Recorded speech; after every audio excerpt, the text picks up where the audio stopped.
Good evening. Today, let's discuss the Black prisoners of war at Portchester Castle.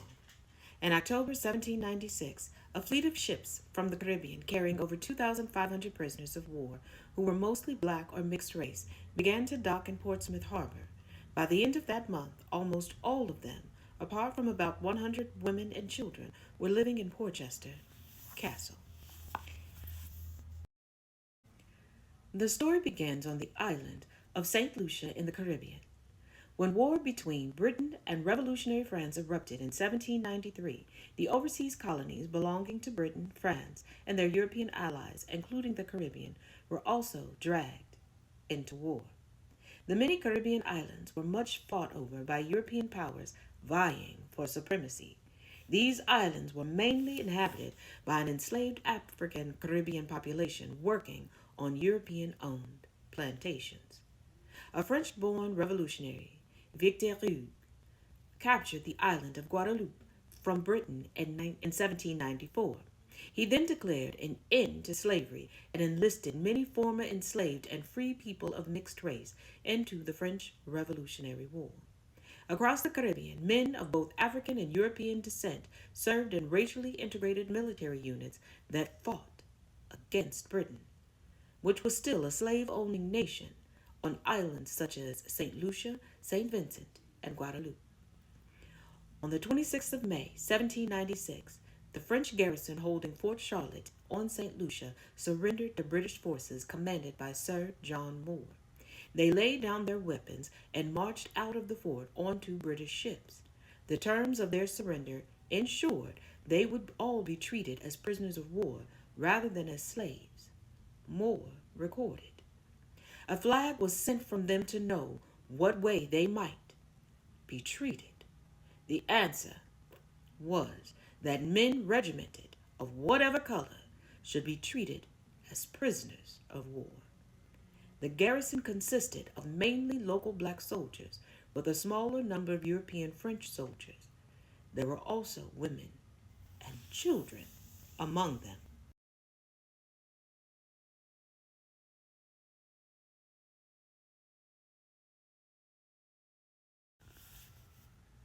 In July, the ships carrying the black prisoners, as well as the British soldiers guarding them, left the Caribbean and set sail across the Atlantic towards Britain.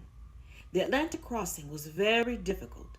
Lieutenant Colonel Baldwin Lytton of the 46th Regiment was in charge of the convoy and reported that both the prisoners and guards had been very sickly on the voyage. Although there were doctors on board, little could be done for the sick, as the doctors were in want of many necessary comforts for the sick on the voyage. By the time the convoy reached Portsmouth in October 1796, at least 268 prisoners and 100 British soldiers had died. In total, 2,512 prisoners had survived the journey, recorded by the Admiralty as white 333, black 2,080, women and children 99. News of their arrival had preceded them. Dr. James Johnston, one of the prison commissioners, went on board to prepare for the prisoners to disembark. One of the main concerns was the spread of disease, so the prisoners' health was checked as they were taken off the ships in groups. The sick and wounded were sent to the Portchester Prison Hospital, which was housed in separate buildings within the castle, while healthy prisoners were placed in the main prison buildings. The women and children were also held in prison at first, probably separately from the other prisoners, but were later sent on to Fortin Prison in nearby Gosport. There they were housed in a large hospital ward.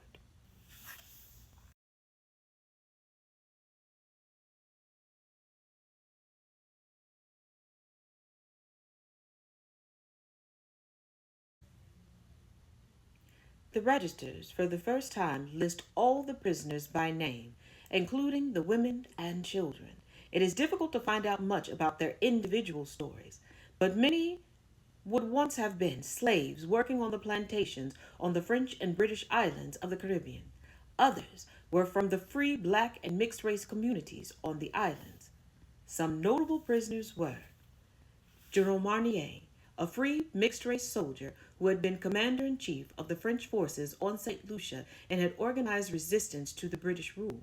He was captured on the island of St. Vincent, where he had been fighting a guerrilla war a few weeks after Fort Charlotte's surrender. General Marnier's wife, Ulele Piedmont, Jean Louis Marin Pedre, a free mixed race soldier who had been a commander of the Caribs, the indigenous people of the Caribbean. Marin Pedre's wife, Charlotte Pedre.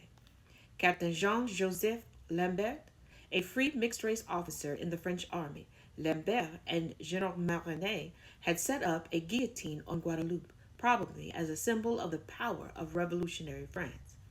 Captain Louis Deray, a free mixed race soldier captured on St. Vincent, where he had been fighting alongside the Caribs just after the surrender of Fort Charlotte.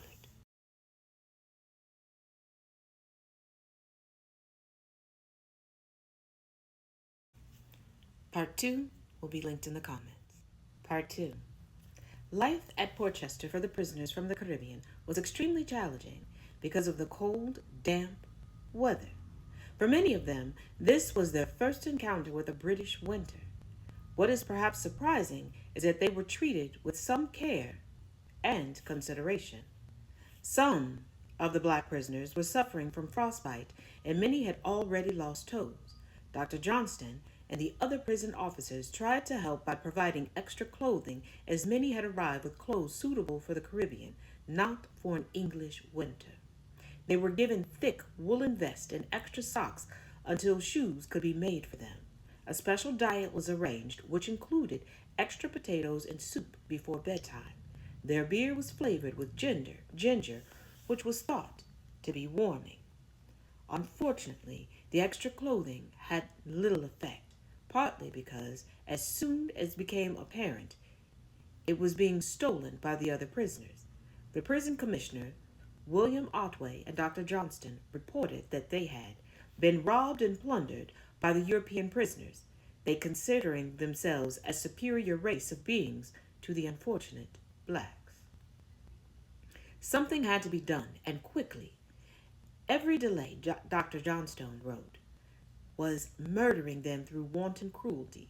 In the end, many of the black prisoners, as possible, were moved onto two newly commissioned prison ships, or hulks, the Captivity and the Vigilant. These were moored in Portchester Lake, a deep water channel in the harbor outside the castle. Johnston and Otway hoped that this would provide warmer and more secure accommodation. As Dr. Johnstone wrote, I went on board one of the ships this day, and nothing could be conceived more comfortable and warm. By the end of January 1797, about 1,600 black prisoners were living on two prison ships.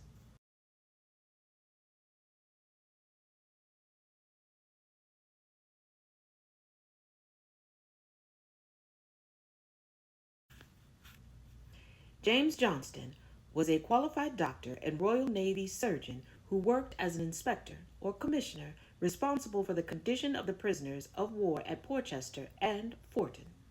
Many of his letters documenting the experiences of the black prisoners at Portchester survive. They reveal that, although he had no time for troublesome prisoners and staff, he was energetic, conscientious, and kind, and determined to do the best he could for the prisoners under his care in difficult wartime circumstances, as he and his fellow commissioner William Otway reported in 1796. On the proper execution of this service depends the lives and comfort of so many persons, and so materially involves the honor of the nation. The necessity of the most rigid attention to it is too obvious to commentate on.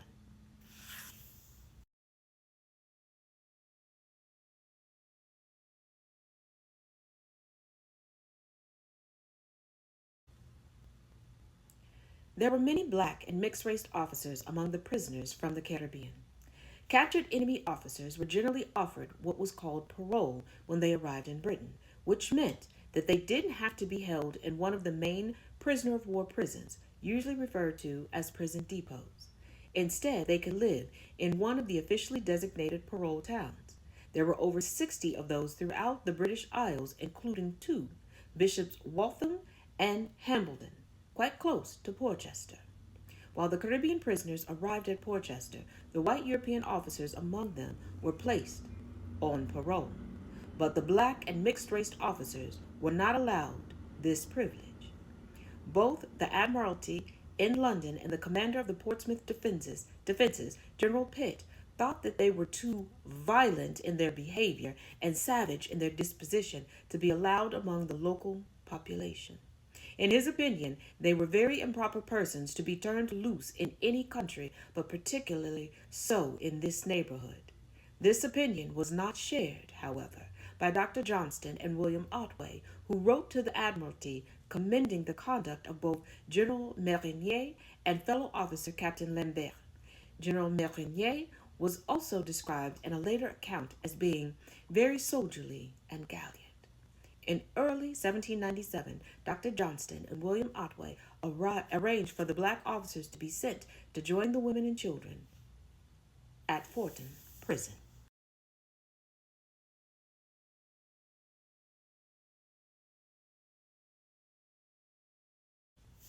Part 3 will be tagged in the comments.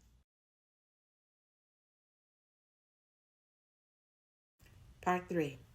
Like many 18th century prisoners of war, the men and women from the Caribbean were eventually exchanged for captured British soldiers and sent to France. By November 1797, a year after they had first arrived at Portchester, some of the soldiers and their families began to arrive in France. General Marinier, his wife Eulalie Piedmont, and 22 others arrived in Cherbourg on the 9th of November. More arrived in France over the months and years that followed. Once in France, though, the black soldiers were prevented from integrating into French European regiments.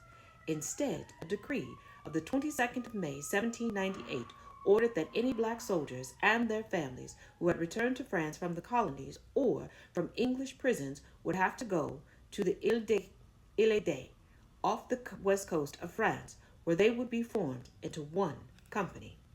Life on the island was difficult. Food was scarce, and many of the black soldiers had to live in tents, particularly difficult during winter.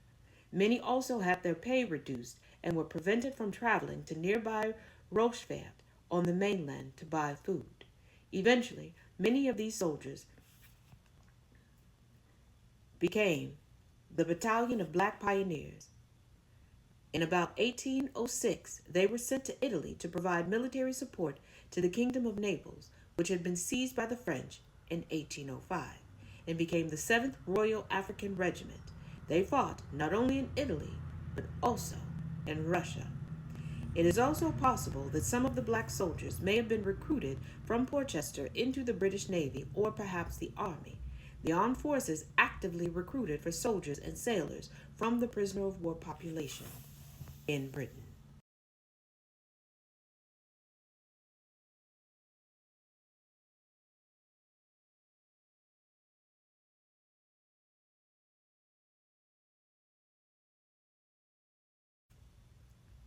Some of the soldiers eventually returned to the Caribbean.